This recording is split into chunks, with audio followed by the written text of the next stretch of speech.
कि जब विभागीय जांच की शुरुआत होती है, आपको चार्जशीट दी जाती है और चार्जशीट के साथ में आपको ये कहा जाता है कि आप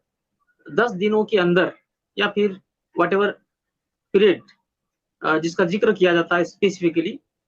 जिन्होंने आपको चार्जशीट दिया है उनके द्वारा, तो आपको उन दिनों के अंदर आपका रिप्लाई, जिसे हम रिटर्न स्टेटमेंट ऑफ डिफेंस के नाम से जानते हैं, उसे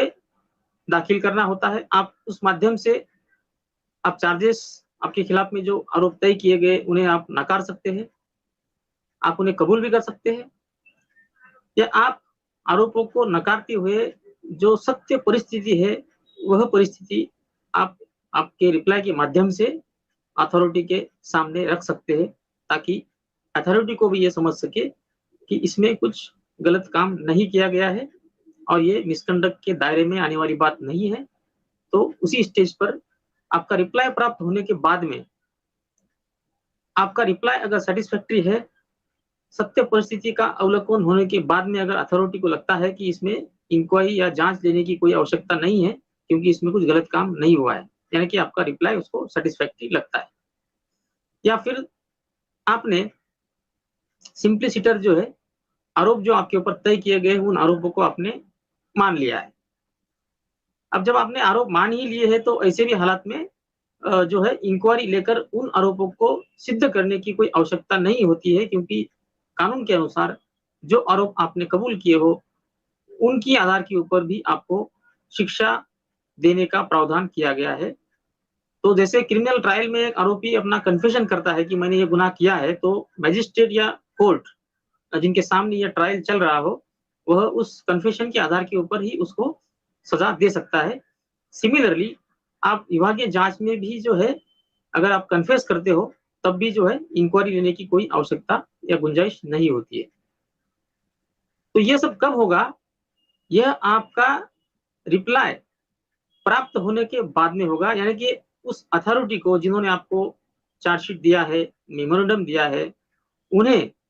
आपके रिप्लाई को, रिटर्न स्टेटमेंट ऑफ डिफेंस को अच्छी तरह से पढ़ना होता है, उसका अध्ययन करना होता है और एप्लीकेशन ऑफ माइंड करना होता है। उसके बाद में ही वह यह नतीजे पर पहुंच सकता है कि या इसमें वाकई में विभागीय जांच देने की आवश्यकता है। तो ये बहुत महत्वपूर्ण यहाँ पर एक स्टेज होता है, लेकिन हमने अक्सर कई केसेस में ऐसा भी देखा है, ऐसा पाया है कि जो सरकारी कर्मचारी को रिप्लाई दाखिल करने के लिए जो समय दिया जाता है, वह समय समाप्त होने के पहले ही इंक्वायरी लेने के लिए इंक्वायरी ऑफिसर को नियुक्त किया जाता है। तो ये प्रिंसिपल ऑफ नेचुरल जस्टिस का उल्लंघन माना गया है, क्योंकि आपके रिप्लाई दायर करने के पहले ही अगर अथॉरिटी ने इंक्वायरी ऑफिसर की, यानी कि जांच अधिकारी की नियुक्ति कर दी गई हो, तो उसका मतलब ये होता है कि आपका रिप्लाई चाहे जैसा भी आएगा, उसमें चाहे कितना भी सत्य परिस्थिति का उजागर ना हो या किया हो, तब भी जो है आपके खिलाफ में इंक्वायरी लेकर आपको सजा देनी है। यानी कि एक तरीके से एक प्री डिटरमाइंड माइंडसेट का डिपिक्शन यहाँ पर दिखाई देता है, यानी कि अथॉरिटी आपके खिलाफ में पहले से ही प्री डिटरमाइंड है, प्रेजुडाइज्ड है, प्री डिसाइडेड है। तो ये जो इंक्वायरी चलेगा ये जस्ट एक फार्सिकल शो होगा, एक फॉर्मेलिटी होगा, एक आईवाश होगा। तो ऐसा एक केस का मैं यहाँ पर जिक्र करना चाहूंगा। एक बहुत फेमस केस है जो सुप्रीम कोर्ट तक गया था, State of Punjab versus VK Khanna, यह नामक केस है। इसमें एक व्यक्ति को, जो सरकारी कर्मचारी थे, उन्हें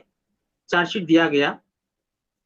चार्जशीट देने के बाद में उस चार्जशीट के खिलाफ में उन्होंने रिप्लाई दायर करने के पहले ही इंक्वायरी ऑफिसर का नियुक्ति किया गया।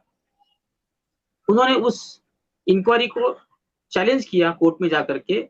उन्होंने यही मुद्दा उठाया कि मेरे रिप्लाई दायर करने के पहले ही उन्होंने नियुक्ति अधिकारी कौन होगा, जांच अधिकारी कौन होगा, इसका डिक्लेरेशन दिया है, इसका नियुक्ति का काम किया है। इसका मतलब उन्होंने जो इंक्वायरी मेरे खिलाफ में होनी है वो पहले से ही उन्होंने अपने दिमाग में तय कर रखी है, और आने वाली इंक्वायरी जो है इसी तरह से प्रिंसिपल्स ऑफ नेचुरल जस्टिस का उल्लंघन करने वाली है, बिकॉज ये बायस या प्रेजुडाइज यहाँ पर दिख रहा है। हाईकोर्ट ने उस चार्जशीट को सेट असाइड करने के बाद में स्टेट ऑफ पंजाब उस हाई कोर्ट के डिसीजन के खिलाफ में सुप्रीम कोर्ट में जाता है और वहां पर सुप्रीम कोर्ट जो है वह स्टेट ऑफ पंजाब की जो याचिका है या अपील है उसे डिसमिस करते हुए हाई कोर्ट ने जो कहा उसे अपहोल्ड करता है, यानी कि ये सुप्रीम कोर्ट का जजमेंट है State of Punjab versus VK Khanna. इसका रेशियो अभी हमको क्या लगेगा, ratio is that the appointment of inquiry officer before receipt of the reply or written statement of defense is an incident of prejudiced mindset. It will depict the mindset on the part of the inquiry authority, that is the charge sheeting authority, that regardless of the reply, whatever may be the truth or otherwise in the reply has to be discarded and the inquiry has to be proceeded. This kind of mindset is clearly seen if the inquiry officer is appointed even much before